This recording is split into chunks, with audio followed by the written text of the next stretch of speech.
So hello everyone, and welcome for another expert session number 77, if I'm not mistaken. And our guest today is Kristian Merck-Pucord. He's the founder and CEO of Tembi, a Copenhagen-based prescriptive intelligence company, helping organizations make forward-looking decisions using external market data and AI. He launched Tembi in 2022 as a spin-out from Denver Analytics and has since led its growth across several European markets. Under his leadership, Tembi has secured backing from seed capital and other investors to build technology that transform massive amounts of open and internal data into prescriptive insights. Kristian is known for challenging traditional ReaView leadership. He argues that companies relying solely on historical internal data and gut instinct risk falling behind, and that competitive advantage now depends on embedding external predictive intelligence into strategic decisions. So thanks to our sponsors, Hermit, Vtex, PagBank, Braze for making this happen. Kristian, welcome. Our co-host today is someone quite well-known in the e-com retail space, Vinny O'Brien. Really nice to have him here. We always start with a controversial opening question. And for you, the question is it becoming negligent for leaders to rely on intuition or internal past data when external real-time intelligence is available? Yeah, I think it is. So if you just rely on your guts and your the things that you know internally, that's not gonna bring you anywhere. I think over the last 10 years, a lot of organizations, they have become better at business intelligence and leveraging their own internal data. But that you can do a lot of things yourself. But if you don't know what's happening outside of your own company, then you're not gonna then you're just taking another spin in the lottery. Amazing. So let's start with the first block. We're going to discuss ReaView versus Windshield leadership. And the question is then, what's the difference there, Kristian? From what's the old way from the future-looking way? Yeah. So you can say that so far, as we just briefly touched upon, a lot of organizations have tried to use data and intelligence and insights.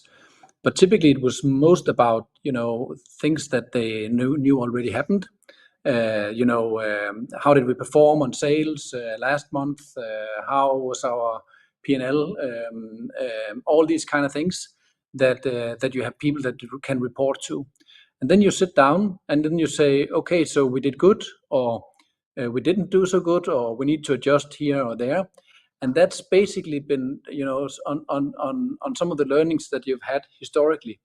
And of course, you need to learn from what has happened. But we are to a bigger and bigger extent in a world where, the things in the market around us change consistently and all the time.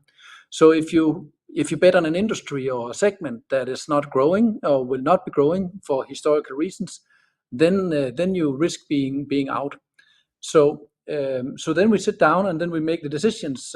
We put in the investments in things we knew about, or things we products that went well last year or something like that. But if we don't know, how does this appear to change in the future? Which kind of new product categories are there? What product categories are growing? If we're talking about the retail area, what other competitors will there be in the market, and how is that landscape growing? Then we're putting bets based on old-fashioned assumptions, and that is strategy is about making the bets and the choices based on things that we think. But if we can put more, you can say, evidence into what we think and turn that into an advantage, then we are better at taking the bigger bets, and we don't lose out on taking the wrong bets at the same time, or we at least reduce the risk significantly. Have you watched Minority Report? Yeah. So is it kind of like what you guys are trying to do? Yes. I mean, going yes, it is. You can crazy here with my comparison, but yes, it is. So, for instance, one of the things that we try to do here is that I think we do that successfully. Is that, for instance, we're able to predict which of the 750, 800,000 web shops that we collect and analyze consistently that will grow, and based on what parameters, what is it that where do we think will grow, and why do we think they'll grow. One of the things that we are developing with some of our customers, or to some of our customers now, is also like we actually come from having a lot of customers within last mile, and the idea to the company came because a person asked me once, can you see who's in the checkout of a company? And then we thought, let's find out if we can actually see that, and here with the checkout, I mean, if you are GLS or DPD or DB Schenker or whatever you are, and when you go into a website and you want as a consumer to buy some goods, then you go all the way to the checkout, and then you find out if you're number 1 or 2 or 3, and you pick the thing or the carrier that fits your need. Most people, they actually take the number 1. And sometimes they also look at the company or the way or the price, and then they take number 2. But if you drop from 1 to 2 to 3, then you can actually see reductions in volumes of up to 80%. So that is kind of crazy. So, but what if we could not only show you on real time that you're actually dropping out as a last mile logistics, so you can actually act on it immediately, but what if we can also explain you which of the shops that you are in the checkout of are you actually in having a high risk of losing your position in? Then we can avoid the churn, and you can, as a customer, take a few steps ahead faster than you would have been able to do if not doing that. So these are some of the examples of how we can deploy and use that intelligence as well. Vinny, can I jump in, Kristian? Yeah. One of the things that struck me, every time you give us a data set, first piece of feedback is, but can you add this piece of information? Why do you think human instinct is to look for something that's not there rather than analyze what's in front of us and use the information to make a decision? I think maybe it's partly because how the mind works. The mind is it's a neural network, right? So it spins off in different directions. And I think that sometimes there is a risk that we as humans, we go into this kind of analysis paralysis, because here we are confronted with the reality, so to speak. And then sometimes the realities might not fit, what we hoped or what we thought or what we believed. And then we will start looking for the answers. There's a saying in statistics, if you torture data long enough, they will confess. Also meaning that you can try to do whatever you can to find the story that helps your narrative. But is it the right story? Not necessarily. So I think there's something to that as well. And can I just ask a follow on from that? Because it strikes me that the data set has got a lot of different purposes. You've talked a little bit maybe on the service provider. So to ask you a two-pronged question, first of all, if I'm a brand, how would you recommend I start looking through your data set? And then if I go to the service provider side, how should I? Because one of the things that it clearly tells us is that the EU as a geography has got a very nuanced approach to commerce depending on what country you go to. And it means that the cookie cutter approach cannot be adopted regardless of who you are. Yeah. So first question first there. So how would I recommend that you start using this kind of insights? One of the things that we have found, I come from an analytics background myself, and as Carlos said in the beginning, I've had a consulting company. We did analysis for 10 years before starting up Tembi. So I'm used to thinking about that. One of the things that we have found is that a lot of people, they don't look at graphs or don't want to be analysts themselves, or don't have the skill or the energy to do that. So we actually tried to narrow down the use cases in a way where it's easily applicable to the problem that you're actually trying to work with. And I think that is important, because if we look at our data set, we have billions of data points and hundreds of thousands of rows if you just looked at it from that angle, and that's practically unfeasible to do something with. So I think that's just one thing we have targeted to do it like that. But then if you work as a brand, one of the things I would be very keen on knowing and understanding, I want to know the category we are working in and where we are actually thinking of investing with our own new products. How is that developing over time? What does the competitive landscape look like? What does the pricing development, how is that being over time? So is this a crowded market or isn't it a crowded? And now I'm just thinking of it from a product category or product development perspective. But if I'm thinking of it from a go-to-market perspective, I would also look at saying, like, are there areas in Europe where there's more room for our products? Whether we are premium or medium or low-end brand, are there more or less competitors and products on the market available compared to what we would actually imagine? And then I would start using it that way, and then I would use this intelligence and insight on a ongoing basis, so that you don't just do this at a strategic level. And so far, a few years ago, a strategy was about doing stuff and then revisiting the strategy 3 years later or something like that, and then it became an annual thing. But nowadays, you have to make sure that strategy is being executed and in a way where you keep following up and doing the changes and adaptations down the line. And that's actually part of our business model as well. Not just, as I said, I came from a consulting company. We did a report. It was great. It took 3 months, and then they read it, and then 6 months later, they needed to do something else, right? But now you can redo it on the fly. You can change it on the fly. You can get the updates on the fly. You can act on it on the fly, and that's the rapid insights and intelligence makes it kind of important. There's something you said there, and before you get into the second part of it, which is really interesting. One, I think we have strategies, so ways and tools to deal with problems that we occur daily, and I kind of feel that where you firmly fit in terms of the strategy piece. So like you talked about product market fit there without talking about product market fit. Less and less people talk about product market fit when it comes to their own product set. So do you start off with this consultative approach with those brands, and do you think that that's one of the bigger skills gaps that we have today in trying to figure out how we navigate through all these problems? Yeah, I think that is something that is a skill gap, as you say, and I think some of the things our customers, they actually all of them subscribe to our platform. We don't take a consulting fee currently. Might come down the line, but for them to really activate the insights and the intelligence and the data, they need to understand why are they even in the market and what is their position in the market. So we need to help them on that.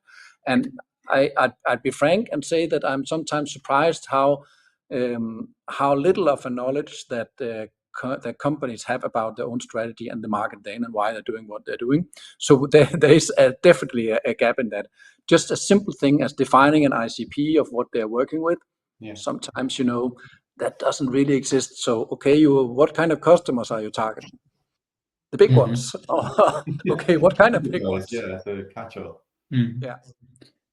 But it's an interesting question. Like, do you think strategy exists? I asked that to both you and Carlos. No. Go on. It's a general question. Do you think today that strategy exists for most companies, or have the barriers to entry become so low that anyone with an idea thinks that it's a strategy?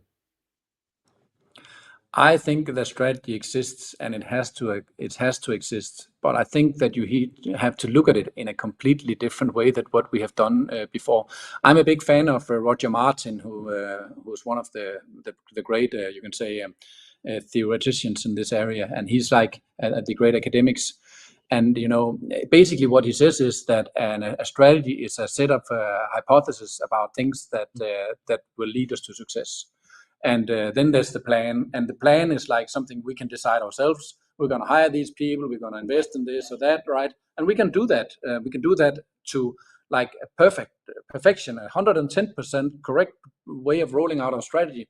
But the things happen outside. That is what our hypothesis about this is. So, is this a lucrative piece of the market to be in? How do the consumers or the customers to this, do they actually value it and the way we thought it was? What is the channel look? So it is a set of assumptions that we do. And I think due to the increased competition that we're seeing, and if we're talking about the e-commerce and the retail space, a lot of things are changing this way of looking at the market and the strategy, and therefore also the way of handling strategies right now.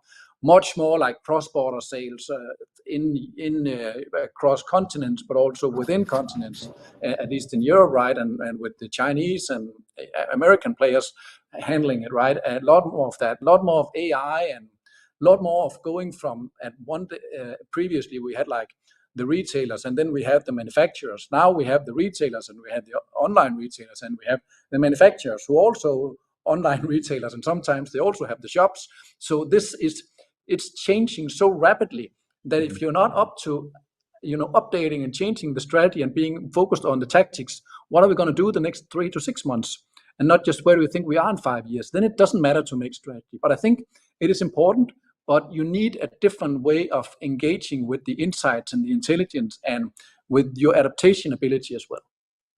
Hope it makes sense. Yeah. My comment, and I would love to hear your thoughts on it, is, Kristian, is more like, so it seems that you created the technology, and we had this conversation in person.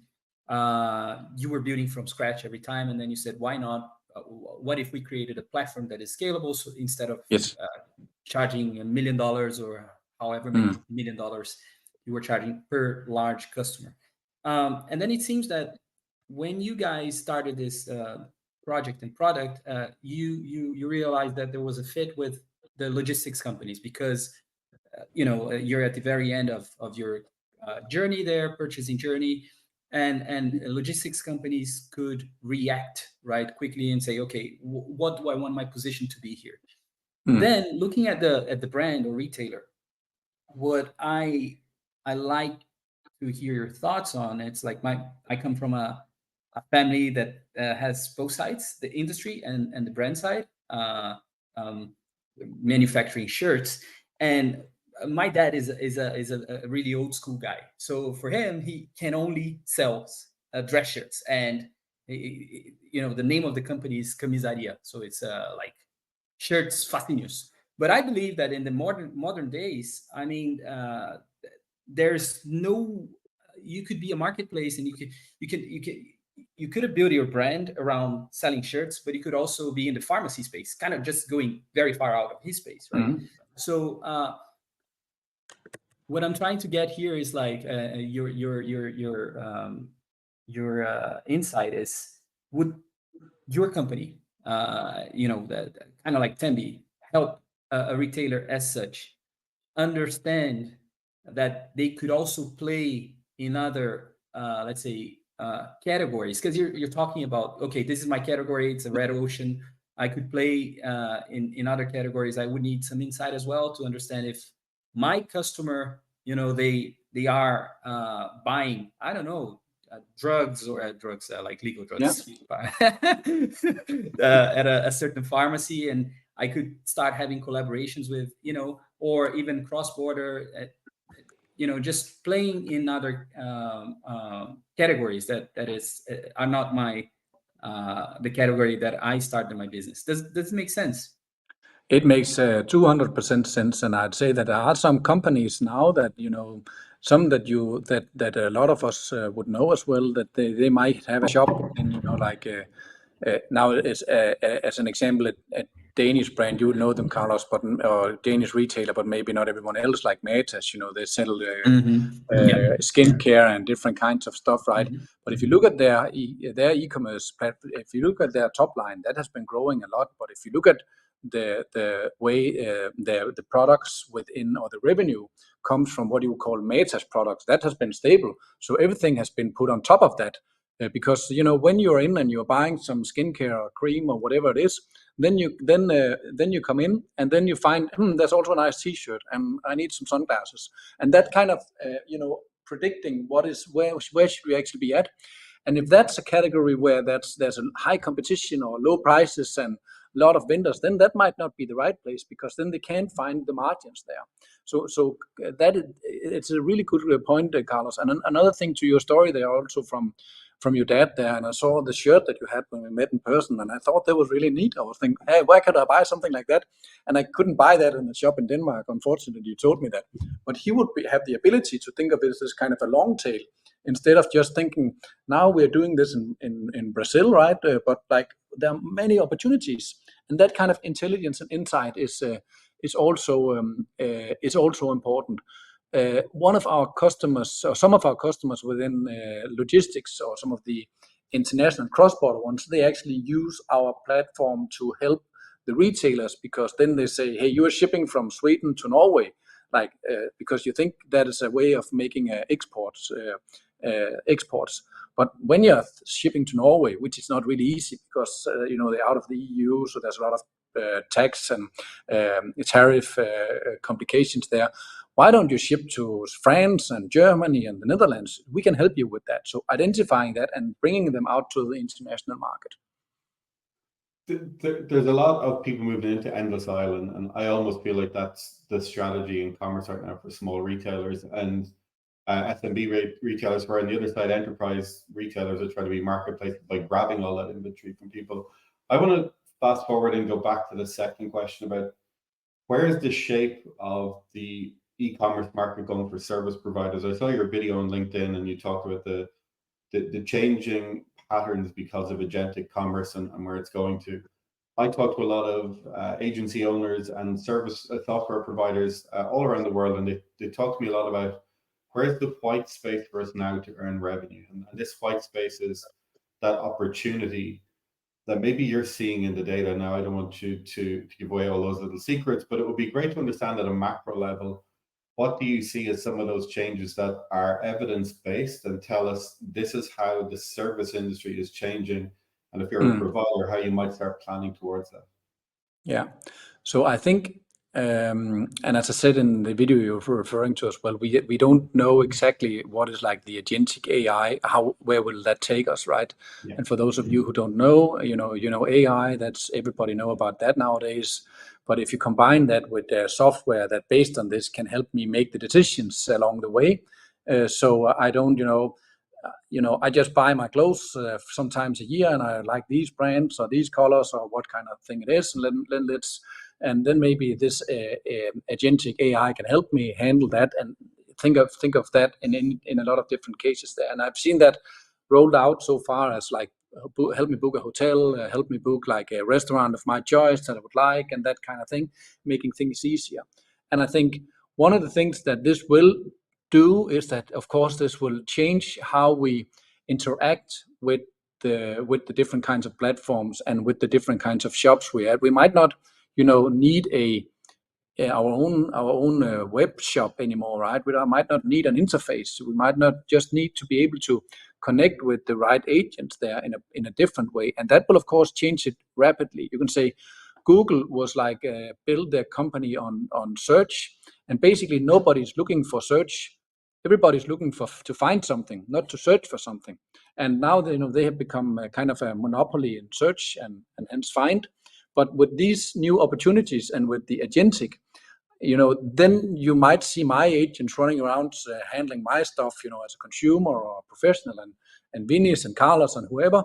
And this means, so where do we actually put this? How do I enable my shop or my goods to be present in different kinds of places? So that will completely change the way the retail is happening. It'll change the wholesalers, their role in the world. It will change the platforms and the web shops and their role in the world as well. And what do you think of the speed of change? It's something you allude to as well in the video, that future could be 25, 30 years in front of us. But it's one of the things that keeps me awake at night now is the speed at which all of this is changing. And why I love getting that data set from you on a Monday, which I know we're only doing it a few weeks, but it's so helpful and so useful to see those kind of insights. So is real time more important than ever? I think on some things it will be more important than ever, and you can say that now I just share some of the reports that we're doing once in a while, but we're actually updating this constantly. And I can say that, for instance, if you wanted to, make a kind of analysis based on the web shops that were present in a country last year, then today 20% of those are not alive, and then another 15% have started since last year, right? That's the average in the market. So, they completely flips things around, and some of our customers, they use our platform to be, updated constantly. As I said before, if you drop from number 1 to number 2 in the checkout, then you, as a logistics provider, you lose 60 to 80% of your volumes like this. And if you find out 3 months later, so there is a lot of speed becomes more and more important with everything. And I think you're right, Vinny, that I'm also, sometimes it keeps me a bit awake, like where's this going? And I'm happy that I'm not the one that is going out in the labor market in 10 years from now, because I don't know what I'll be going out to. Basically, I don't know what I can educate myself to and what kind of job I'll have, and that moves faster and faster. And I think it might be that it takes 15 years, at least I think on a societal level, it will take around 10, 15 years, before 20 years, even before we see the impact of AI and agentic AI. But as a you can say, as a company or as a player in an industry, I don't know if it's like 6 months from now, 6 years from now, or 16 years from now that the new company, the new technology that completely flips this around shows up.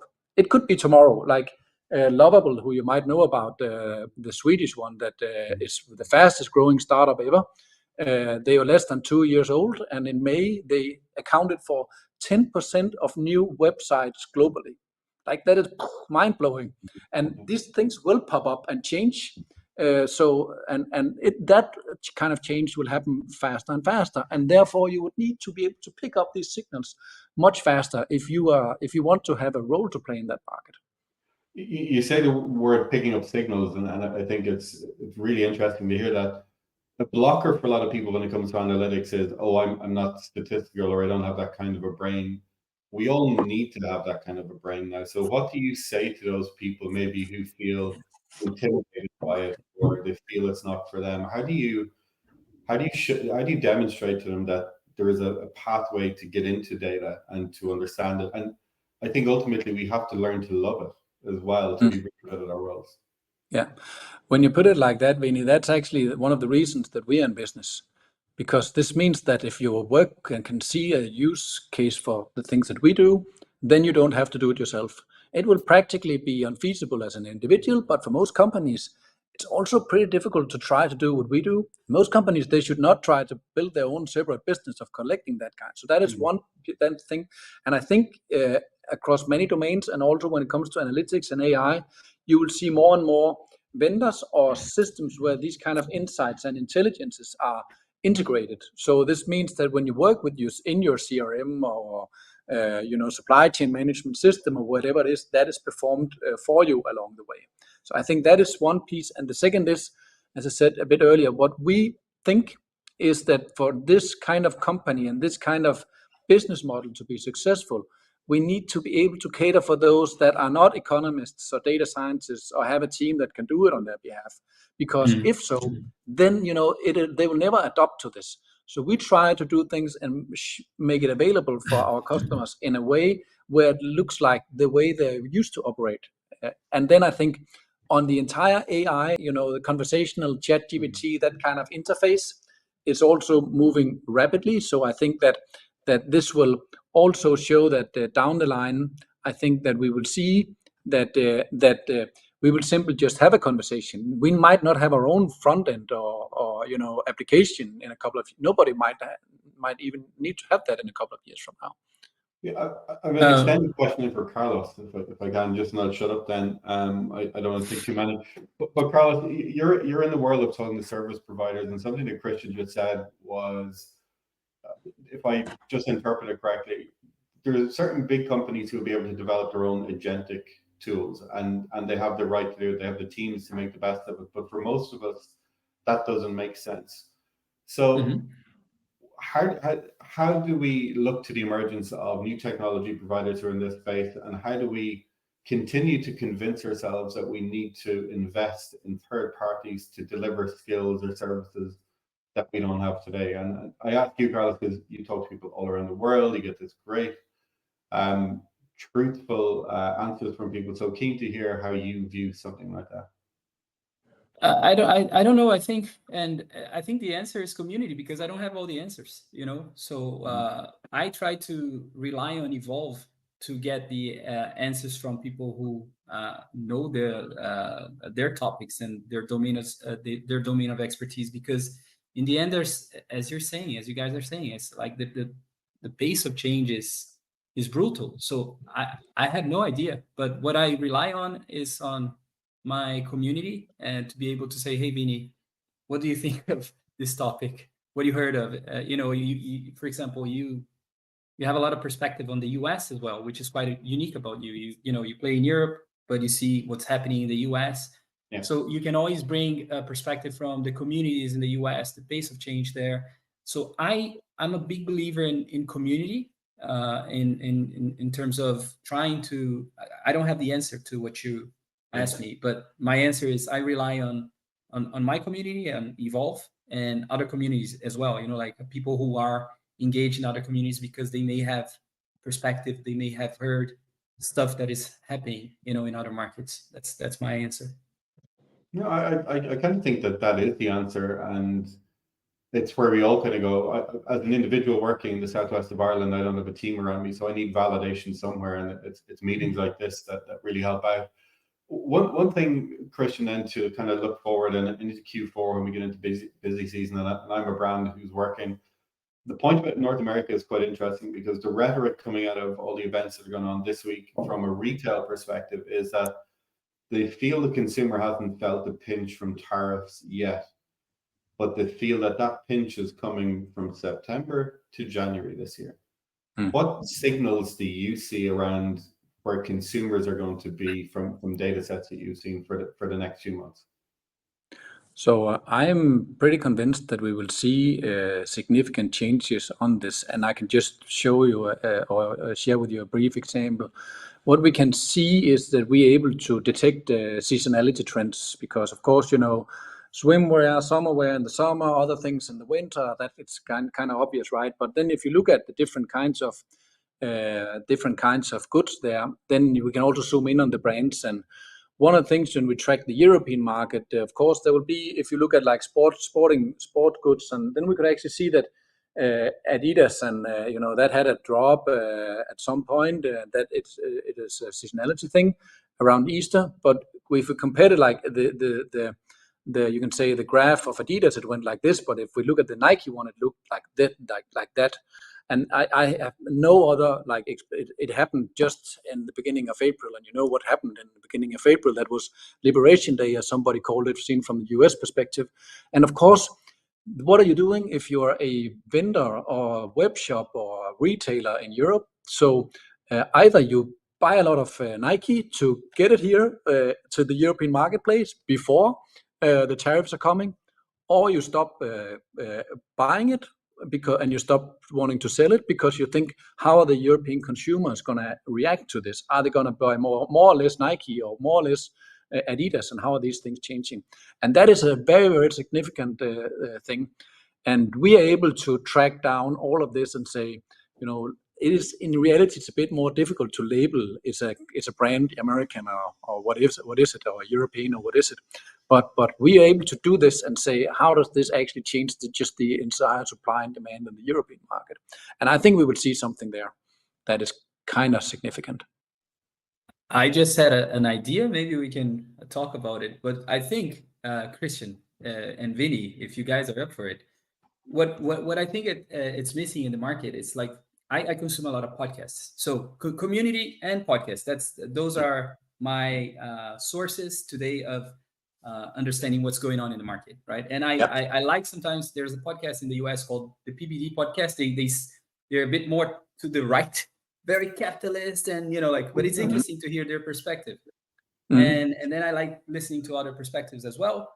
But in the end, I would love if Evolve could have a channel here where we could talk about what's going on with real data, in the market. And then we can talk about this later, brought to you by Evolve and Tembi and Vinny with us. So we'll speak about this because I think that type of perspective, would be so unique, to be sharing on a fortnightly basis kind of thing, or we can bring what happened in the past fortnight or 2 weeks, and then have an actual discussion based on data, consumer sentiment, and the things you just touched upon. That could be cool. So but I think and actually show the technology. I think that my question for you is more like, you're talking a lot about digital transformation. There's a video you made there. We talk about digital transformation, but how do you actually have any transformation if you're not updating your CRM. Like our challenge in Evolve now is to integrate all the pieces. We're creating our own, trying to improve our form and our own workflows. So whenever a lead comes in, they get the introductions. That is getting hard, but that's the hard part of a transformation, right? And so I think when you're what I like to understand is like, what is your challenge when you're presenting this to the leadership? What do you have to prove, for a company? Because there are small wins, in order to get to the Minority Report and Prescriptive future and what's happening. You probably need to prove that there's something happening today, right? That they say, okay. And you gave me a really cool example the day I was at your office with the payment providers, and the CEO didn't know that they were using a certain payment provider there. Yeah. Before I dig into that, just one thing to your first question there. You talk about this micro challenge or everyday challenge that you have on combination of systems. That is something that agents will have solved for all of us within the next couple of years. So you'll just say, I need to connect this and that. Okay, it'll pick it up. And I think that these kind of integrations will move faster and faster because they will become better and better over time. And you don't have to do as much as you do now. I have been needing to do so. But as you said, so and you can say the example you just mentioned upon, that was a CEO of a payment provider company that wanted us to, that we were engaging with. And then in some of the conversations, they said, okay, then let's have a look at this web shop here over there. And we looked into it, and it would say, yeah, it seems as if you are, and they said, yeah, that's inaccurate. Hey, I got you guys. It's inaccurate because it says that they're using our platform and they're not. We could tell him, well, they already wrote you in the source code, so they did the plugins, they did everything. So maybe you're a bit closer to the contract than you think you are. So that was, and I think from our side, I think we try to work at strategic, tactical, and operational level, and there are different challenges that they want us to. And on an operational level, we need to prove as a company that they gain more revenue or more stickiness with the customers, or even that the users, the internal users, they use our platform for something. And if they do that consistently, and if they increase efficiency, that's good, right? That's you can say on operational level. When we go up to a more, I would say, strategic and tactical level, I think that some of the things that we help them with is understanding and seeing things that they did not know that they were about to see, so that they can make some strategic changes. And the best of our customers, they also know that we might not have the answer when we engage with them or when we begin with them, but that by using our platform in multiple ways, they found new ways into the market, and they understand their position in a different way. Imagine that you say, we are in this market, we have this kind of service, we are integrating with these kind of payment providers or whatever it is, where's our best fit? And you don't know. And then there's actually somebody that can help you say, this is the part of the industry where you should do your focus here. That part of the market is so big. These are the competitors that you have. Then you can actually make a real strategy and try implementing that. Or you say, we think our ICP is this, yeah, but you win over here. And when you got these kind of companies, then you also have a high churn. So, then if you can show them that, going from the operational to the more tactical and strategic, leap that they get, an advantage that they get compared to the rest of their market and their competitors, then everybody's happy. But then we have to circle back and make sure that this also, proofs in bang for the buck, basically. Amazing. We have to open the floor. So Gustavo, please let us know if there's anyone there to ask questions. And in the meantime, go ahead, Vinny. No, look, there's a couple of things about the future. I think one, when we globalized, we got product fit wrong because we get the same product everywhere, so everything becomes a race to the bottom in terms of pricing. I love the idea that you can use categories to say, well, what are the gaps when it comes to product fit? Kickstarter is a great place if you want to get into like engineering and the creation of products. I love the idea that you can paint a better future, Kristian. And I'd love to hear things like, what's the optimum tech stack when you look at somewhere like Norway or Finland or Denmark? for a company that's in between 2 million and 50 million turnover. That's the sort of information that can shape government policy, can get us better education systems, can make sure that we have higher level discussions. Ultimately, I don't think we'll get to those points, but I think in communities like these, for sure we can. But the idea around new product development, I think if we want consumption to continue and for commerce and retail to grow and be meaningful parts of GDP and stuff, we have to find new ways to bring back differentiation when it comes to product availability. Yes, I completely agree. And I also just, on that note, I'd also say that I see that, some of our customers are, of course, threatened by companies like Temu, right? So how do we actually act on that? How do we, if we are a web shop, how do we, where the pockets, the openings in the market for us? Where can we do price skimming? Where can we, how do we make sure that we as a logistics company can, how do we find our way in that area? And I think, so it is important. And when you mention it, I think this is also a question on a societal level as well, because this opens up for everyday people and those who own their own businesses to actually have a say and an opportunity to find places in the market. If not, they completely depend on the big tech, and they are threatened by the big players, and they just have to follow along. Now I see Hendrik has joined.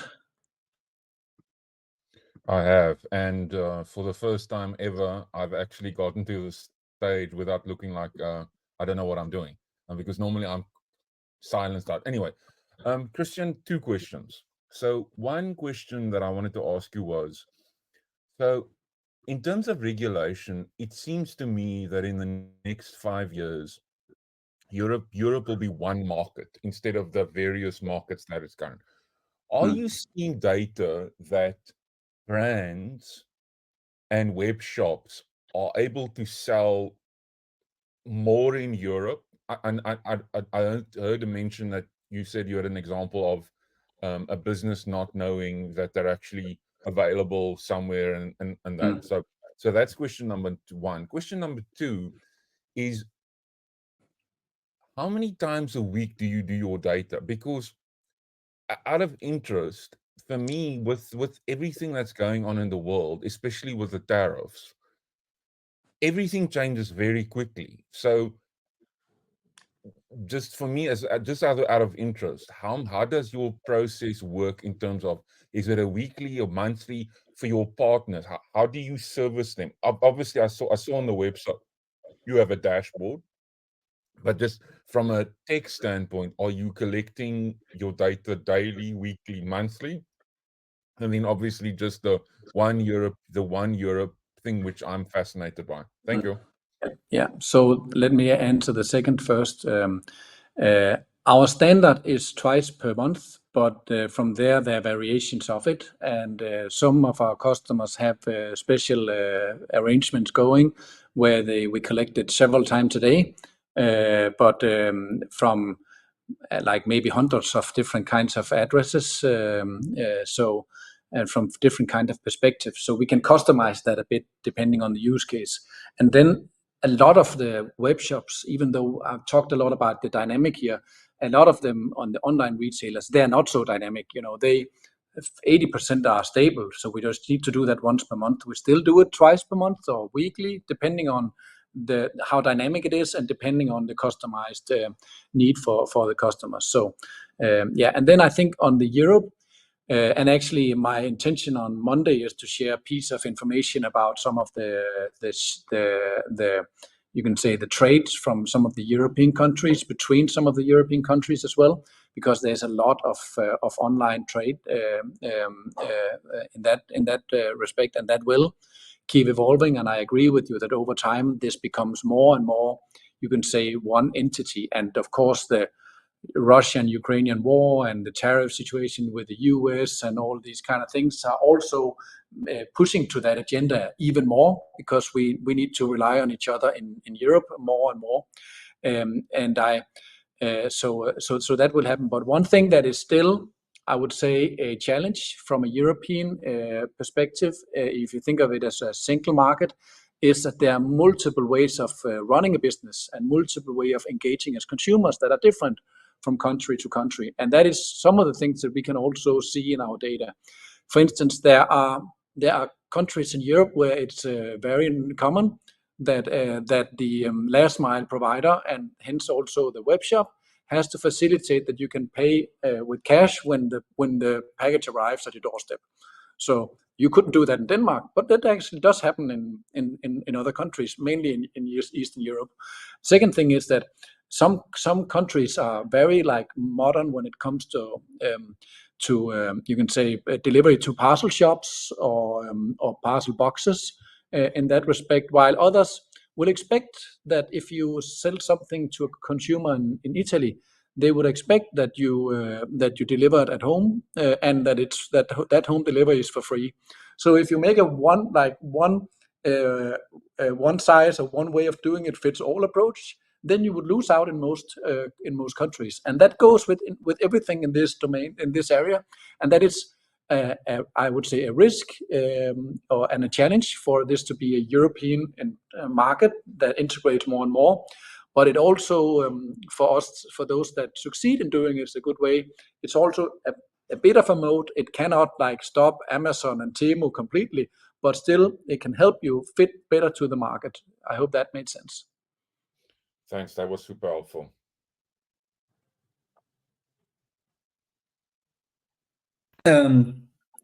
Tamer wanted to join, but I just cannot add him for some reason. Gustavo, can you try, please? I'm not sure if it's because he joined with his phone. The one thing his laptop. There's something else that emerges in everything you say, Kristian, and it's something I've believed for quite a while, which is brands have now got to find out their own version of e-commerce that they want to engage in. And I think, that's where that data set that you described becomes really powerful then, because we have to figure out not what works for a US brand on a Shopify platform doing US logistics. It's figuring out the in-country specifics and in-category specifics that govern the way you should operate. Yes, that's I completely agree with that, and especially if you want to cut across borders, it can have gigantic impact for whether you're going to succeed or not. And we also see that some of the bigger retailers, they actually do invest in it, while others, if you're smaller, then you would say, I'm just going to take the chance. And sometimes that might be good enough, but then you developed a website in German, but nobody buys into it because they don't have trust in your payment providers or whatever it is. I think Tamer's going to join us. Oh, I see you here, Tamer. I'm here now. We managed to take it. Actually, I'm looking at this from a different angle, Kristian. With this rise in social commerce, how does this come into play with your business model?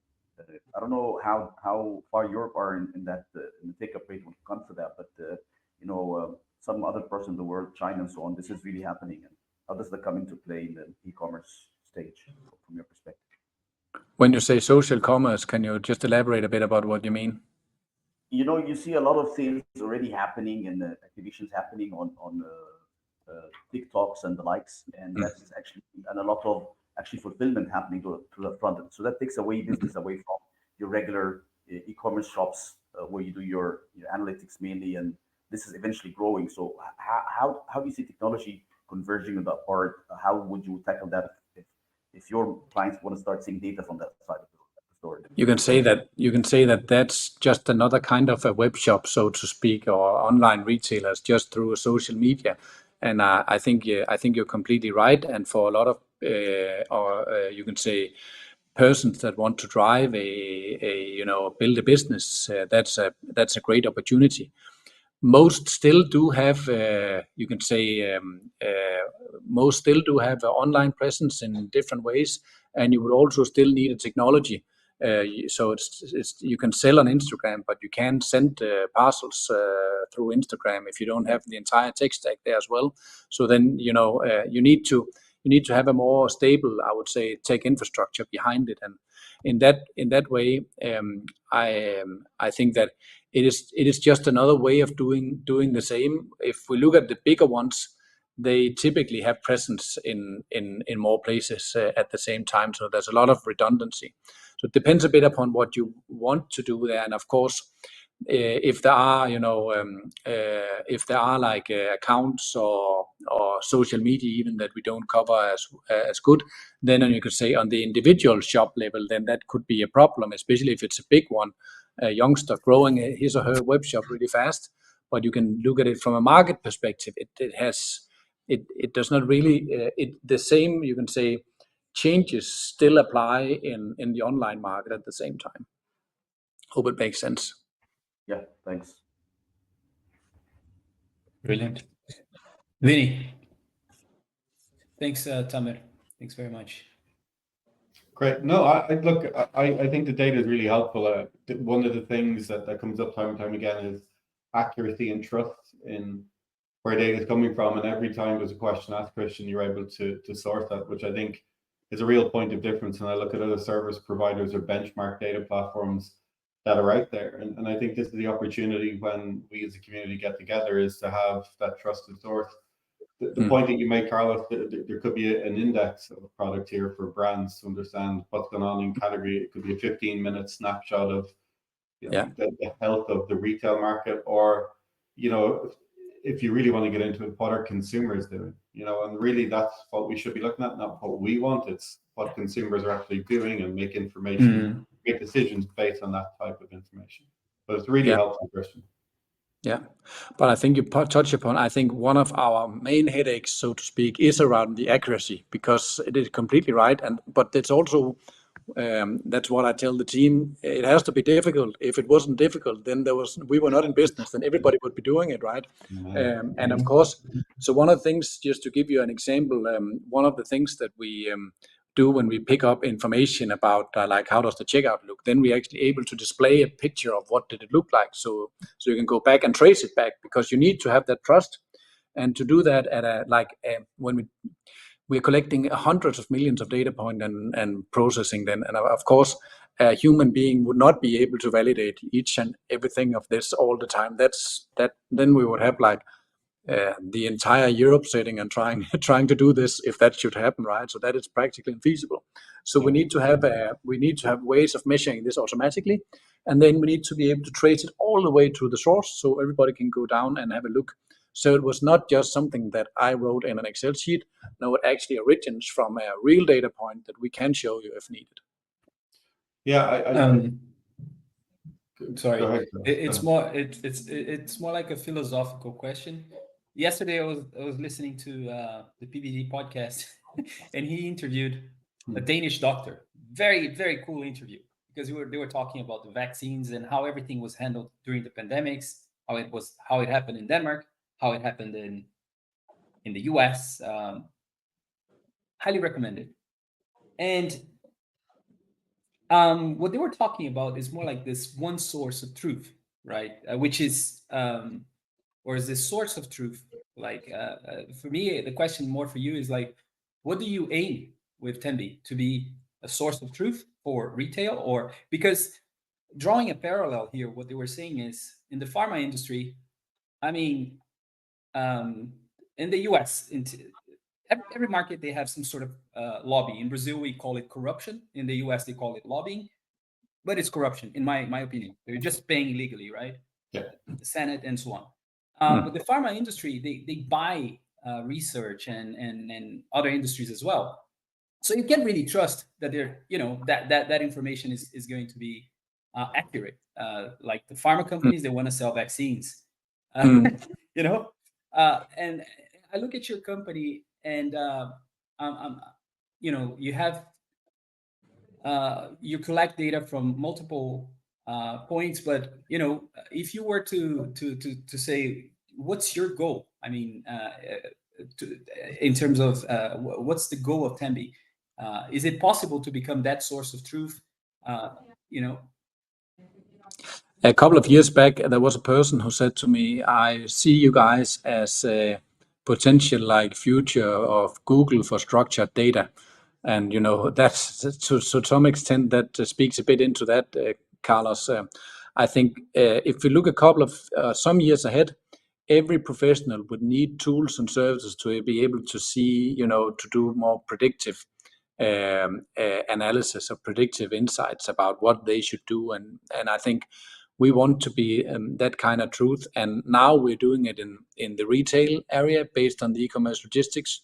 Can we do it in like all domains? Maybe. Then we would need a bigger investment than we have right now, or bigger revenue, not a much bigger team. But of course, that is what we strive to do. So become the ones that tell you what to do, but I think at that point that might be connected to one of the agents that we talked about. So you source it automatically. You want to know something, and you can collect that as well. You could also say that if that is not our plan or our vision yet, and I don't know if it's gonna be, but since we collect all of this, and you want as a e-commerce to be like a web shop or a shop, to be avoiding some of the bigger data gateways like Google I mentioned, Facebook. That could also be it, because we actually know who sells what kind of brand to what price where. So that could also be a possibility. I think there are so many different opportunities, and so but we believe in this space, and we think it's going to grow much more, and we want to have a winning global position in that area. Amazing, thanks. Vinny, go ahead. Final question. No, look, I'd love to come back around to this and get another session talking about cross-border trade. It's one of those areas that in theory should be growing at a greater rate than it currently is, but I think it's down to the product ultimately. But I'd love to shape it up, Kristian, and see where the opportunity lies. Shopify, for the first time ever, put proper feet on the ground this year. They went from 8 quarters of 33% growth to delivering 49% growth in Q2. It's going to grow again next quarter earnings, and in there as well, there's a lot of gateways, as you mentioned, to brand and retailer margin that's not talked about in around the checkout and foreign exchange, and how that process is handled between the payment gateway or the service provider, and there's margin to be gained back on behalf of brands in there, and I'd love to talk through that whole process, because the brands and retailers are not educated enough on it, and I don't think the system integrators are either. It's a really interesting space once you get into that detail. Yeah. Cool. Final question from Ludovica. Ludovica, welcome. Hi, and can you all hear me fine? Perfect. Yes. Perfect. And apologies for joining late. Unfortunately, I missed a chunk of the conversation, which is a shame because it's actually very interesting. Just on the previous question, tied to what Carlos was asking, you talked about the goals for Tembi, the potential for expansion, different sectors. And my question is there any sector or area that, on the other hand, as Tembi, you want to stay out of? Or that you think you just don't have, well, one, is there one that you don't have any interest for? And two, is there any area or sector that you think like actually our technology is not really made for that? So I think currently there are many where it's not really made for it, because we focus on one area, and then if there are different kinds of industries and sectors that are a bit difficult to work in. I spent a lot of time being consultant in the public sector. That's a difficult industry, and I think it's difficult for us to collect that information. Similarly, we talked a bit about pharmaceuticals today. It's a highly regulated industry with a lot of frameworks, agreements, and a lot of, you can say, the sales process are much different than many others. So I think in that respect, but theoretically, you could say no, there's no barrier to where we want to go. We just started out where we think that we can, or where we can see that we have most traction. So it was either not a real answer, but still. No, it is. And because you also mentioned, for example, expansion towards like Facebook and maybe the social media. So what's the biggest, how could I say, the biggest expansion or objective you want to maybe tackle first after what you're currently doing? Yeah, so one of the things that we want to do now, we have been growing and we have been establishing, but we want to own the European retail industry and the retail, and here I mean retail in a more broader sense. And then, of course, we want to do that in some other regions of the planet. So that's our next step. So global growth or regional expansion first? Yeah, I would say regional expansion. Okay. Yeah. Very cool. All right, so we'll have to wrap up. So a bit over an hour now with the networking. So thanks Ludovica. All right, so that was Kristian Puugaard. You Well done. and yes, thank you. That's terrific. Kristian, Thanks, Kristian. the best way to get in touch and to learn about Tembi, yeah, folks outside of Evolve want to know more about you. Can you comment? Yeah, I think it is to everybody can of course always get in touch with me on LinkedIn. That's a good place. So we also have our website where you can get. I think it'll be evolve a bit over the next couple of months as well. But I think LinkedIn is where I'm mostly present. So that's a good way to find me. Sounds good. This was amazing, huh? Thank you for the Thanks very much. great conversation. Sure, thank you. All right, so I'm ending the session. Okay.